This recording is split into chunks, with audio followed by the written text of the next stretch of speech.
Bon, je vous ai parlé déjà de la manière dont les Antillais, les Martiniquais en l'occurrence, percevaient ceux qui étaient partis. Je vais vous parler maintenant de cette migration antillaise, un peu guyanaise, il y en a beaucoup moins, telle qu'elle est vécue en France. Parce qu'après mon séjour en Martinique, j'ai donc estimé devoir poursuivre mon travail par une enquête menée auprès des Antillais et des Guyanais résidant en Île-de-France. En fait, plus qu'une suite naturelle des études conduites en amont, la phase métropolitaine faisait partie intégrante de la même recherche. Il s'agissait de saisir la logique à l'œuvre dans le fait migratoire en tant que point d'appui du questionnement plus général sur les processus identitaires. L'enquête a comporté 3 volets en France. Une étude des familles antillaises de la Cité des Olympiades, qui se situe dans le 13e arrondissement, une étude des familles antillaises vivant dans le centre de Bondy, en banlieue parisienne donc, et une étude plus restreinte en raison du très faible volume de migrants concernés sur les Guyanais vivant en Île-de-France. L'objectif de ces études, commencées en 1983, ne pouvait être de restituer une image parfaite, réduite là, de cette population de migrants. Les statistiques de l'INSEE qui la concernaient n'étaient pas encore disponibles, elles n'en ont été qu'à partir du début de l'année 1986. Il était donc impossible d'en construire à partir de là un échantillon représentatif, mais pour l'approche anthropologique que je comptais mener toujours, cette limitation ne me semblait pas être un handicap.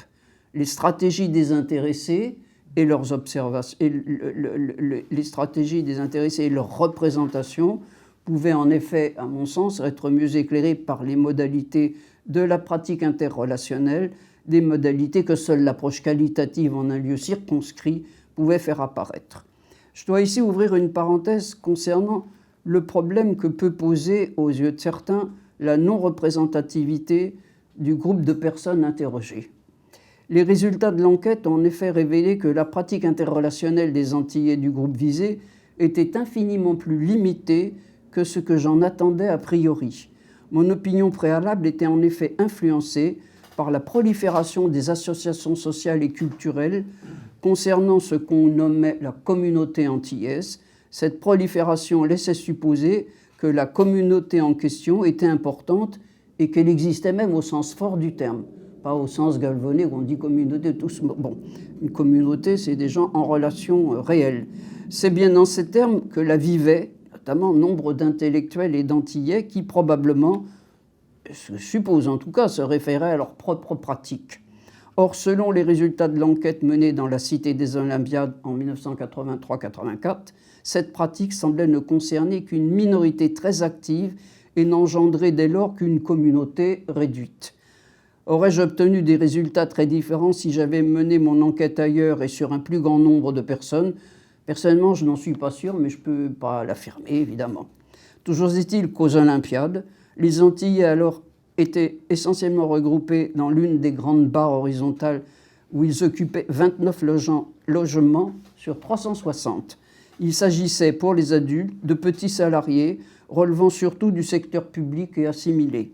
Ces adultes y observaient un repli sur la famille semblable à celui de leurs voisins métropolitains.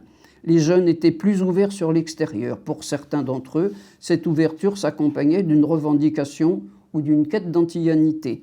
Pour d'autres, elle correspondait simplement à la pratique courante chez tous les jeunes de la cité qui se retrouvaient régulièrement sur ce qu'on appelait la dalle. C'était l'espace séparant les barres d'habitation. Et il s'est retrouvé là pour se distraire. Le temps n'était pas encore à la prégnance des réseaux sociaux. La communication et les jeux collectifs restaient d'abord le produit d'interrelations concrètes à cette époque encore. Dans le centre de Bondy, l'enquête menée, plutôt en 84-85, a touché une population au statut professionnel plus varié, bien que relevant toujours essentiellement du secteur public assimilé. Le type d'habitat y était également plus diversifié, des petites HLM, pavillons modestes ou plus recherchés. tandis qu'aux côtés des locataires apparaissaient quelques propriétaires. Cet éventail élargi complétait utilement les données de l'enquête précédente. La vie dans une vaste cité comme celle des Olympiades s'accompagnait d'un relatif anonymat. Cet anonymat n'empêchait évidemment pas la construction d'a priori à l'encontre de ceux que la couleur de peau, la texture des cheveux, bref, le phénotype, distinguait d'emblée des autres. Mais là encore, c'était une autre époque. Certes, SOS Racisme venait d'être créé et son slogan « Touche pas à mon pote » faisait florès. Néanmoins, les débats autour du racisme n'avaient pas, à ce moment-là, une résonance aussi généralisée qu'aujourd'hui. Les interviewés restaient discrets sur le sujet. En revanche, ils revendiquaient, comme désiré, le repli sur la famille. Ils se mettaient ainsi à l'abri des ennuis, disaient-ils, c'est leur expression. Fréquenter d'autres gens n'était jamais sans risque et la prudence valait non seulement pour les voisins métropolitains, mais aussi pour les autres Antillais du quartier. Je cite là un de mes interviewés. Dans l'immeuble, entre voisins, on se dit bonjour quand on se croise. Si je rencontre un autre Antillais que je connais un peu, on va se serrer la main, mais ça ne va pas plus loin. Par cette phrase, mon interlocuteur résumait assez bien la pratique la plus courante. Et j'entendais là l'écho de ce que j'avais déjà bien souvent entendu à Volga. Les amis, c'est des ennuis. Ça, c'est une phrase qui m'était revenue très souvent. Mais avant de venir au sens profond de cette réflexion, je voudrais en terminer avec la description de mes enquêtes métropolitaines. À l'anonymat des Olympiades se substituent à Bondy les conditions d'un contrôle social qui augmentait avec l'individualisation de l'habitat. Dans l'univers pavillonnaire, la vie de famille n'était plus seulement le cadre d'un repli comme dans la grande cité, elle pouvait aussi être donnée en représentation, c'est-à-dire devenir une véritable stratégie d'insertion au lieu d'une simple modalité. L'étude de Bondy permettait en outre une approche du processus associatif pris comme une inscription locale significative, ce qui était impossible à Paris, où la portée des associations pouvait dès lors être surestimée. Et elle l'était sans doute de fait, à mon avis. Dans le milieu pavillonnaire de Bondy, largement soumis au regard des autres, on pouvait estimer non seulement les buts et les méthodes d'action d'une association, mais aussi sa véritable résonance auprès des gens qu'elle entendait toucher. Alors, les Guyanais, en revanche, n'ont pas pu être étudiés à partir d'un groupe localisé. Il faut dire que la migration touchait surtout des créoles, déjà peu nombreux en Guyane même. Ces créoles, pris en valeur absolue, l'étaient encore moins, forcément, en métropole. Ils étaient trop dispersés pour offrir la possibilité d'un échantillon significatif, même si, tout comme les Antillais, ils étaient surtout implantés en Île-de-France, où ils avaient des banlieues ou des quartiers préférentiels. Ils n'étaient pas censés former une communauté. Ils passaient même aux yeux de certains d'entre eux et de certains Antillais pour être souvent mieux intégrés, voire plus assimilés. D'abord réduite à la technique de la boule de neige, seule susceptible, malgré ses faiblesses, donc, de fournir les éléments d'une approche plus globale, l'enquête qui a été faite en 1986 s'est ensuite orientée vers des entretiens de groupe pour aborder plus en profondeur quelques thèmes relatifs à la question identitaire. Je signalerai enfin que, déjà abordé donc sous l'angle des représentations développées par les émigrés touchés par les enquêtes précédentes, la question du retour au pays a fait l'objet d'un complément d'études, alors très cursif celui-là, en Martinique, lors d'une mission que j'ai faite en 1987. Là, une vingtaine de personnes en situation de retour a pu être interviewées. Au-delà de la question déjà évoquée de l'assise réelle de la communauté antillaise, quels enseignements ces diverses enquêtes ont-elles livrés ? Il faut ici préalablement préciser qu'il ne peut y avoir de réponse globale à cette question, car la situation différait sensiblement pour ceux qui étaient là depuis peu. Ils en étaient à chercher un travail ou un stage, ou se trouvaient par conséquent dans une situation précaire, souvent douloureuse. Le nombre de ces cas augmentait indéniablement depuis quelques années, mais leur migration relevait plutôt d'une sorte de va-et-vient, facilité par le fait que les tarifs aériens avaient sensiblement baissé et plaçaient mais systématiquement, les allers-retours au même prix qu'un aller-simple, voire moins cher en basse saison. Donc quand on partait de Martinique pour venir là, on avait tout intérêt à prendre un aller-retour. Aussi, certains partaient littéralement à l'essai, sans plus vraiment savoir parfois s'il s'agissait de vacances exceptionnelles ou de l'entrée dans une nouvelle phase de leur existence. Je vais donc pour l'instant limiter mon analyse au cas des migrants stabilisés ayant une expérience migratoire significative. Parmi les migrants installés durablement en France, beaucoup auraient aimé pouvoir rentrer chez eux. Ils le disaient catégoriquement, comme si c'était une évidence, comme si même le contraire aurait été absolument impensable. Le discours était inscrit dans la logique explicite de la migration contrainte par les nécessités économiques. La France était donnée comme une terre d'exil temporaire, on était venu chercher du travail, mais on souhaitait rentrer au pays au plus vite. Pourtant, dès l'instant où on abordait les problèmes des conditions concrètes du retour tant souhaité, les discours laissaient affleurer des représentations contradictoires.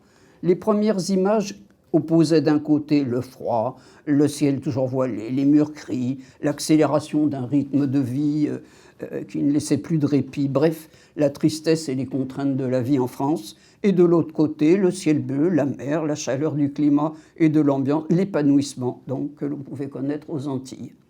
Mais à ces images bien marquées succédaient peu à peu des représentations plus floues.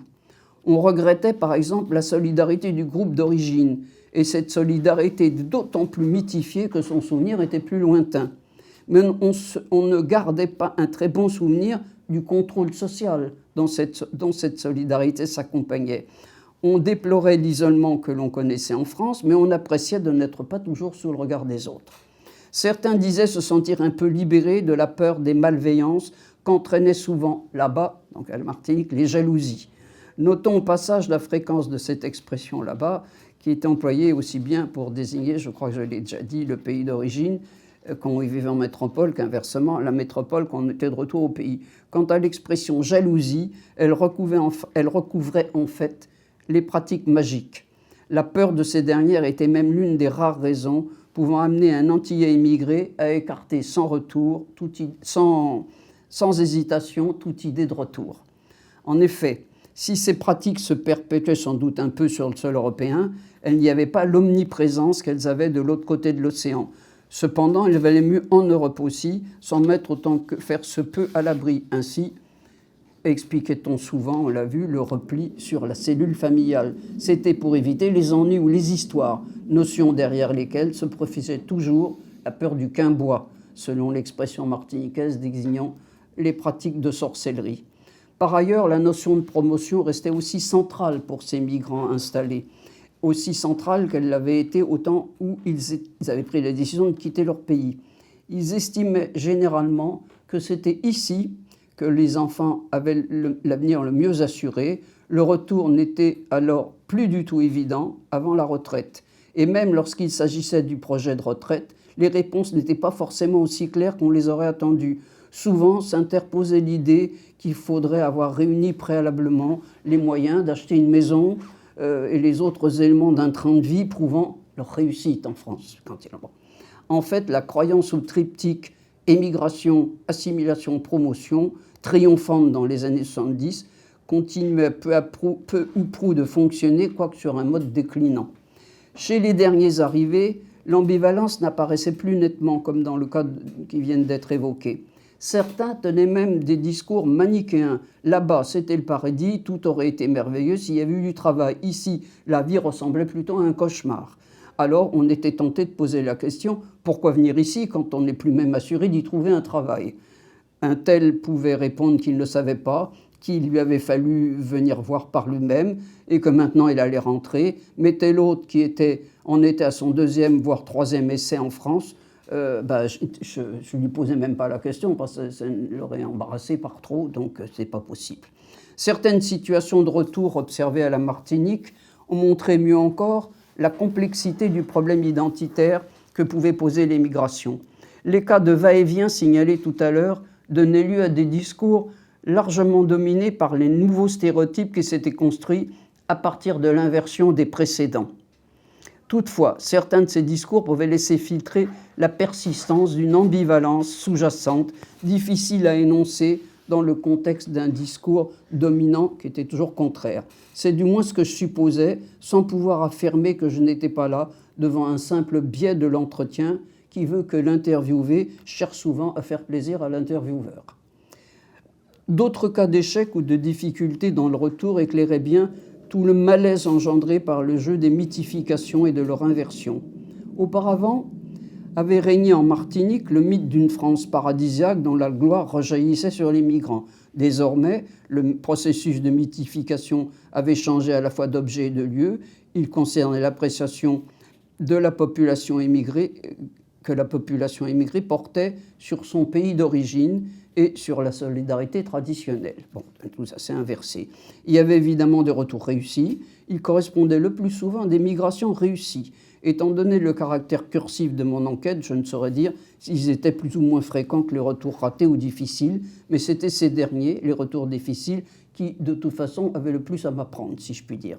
Cependant, lorsqu'il rentrait, le migrant était loin d'être accueilli chaleureusement, loin d'être valorisé comme autrefois.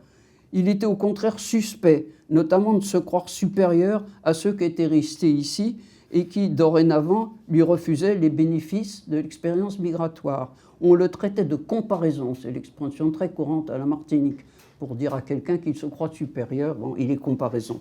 Ce qui signifiait donc que du fait de cette expérience migratoire, il était accusé de se sentir supérieur.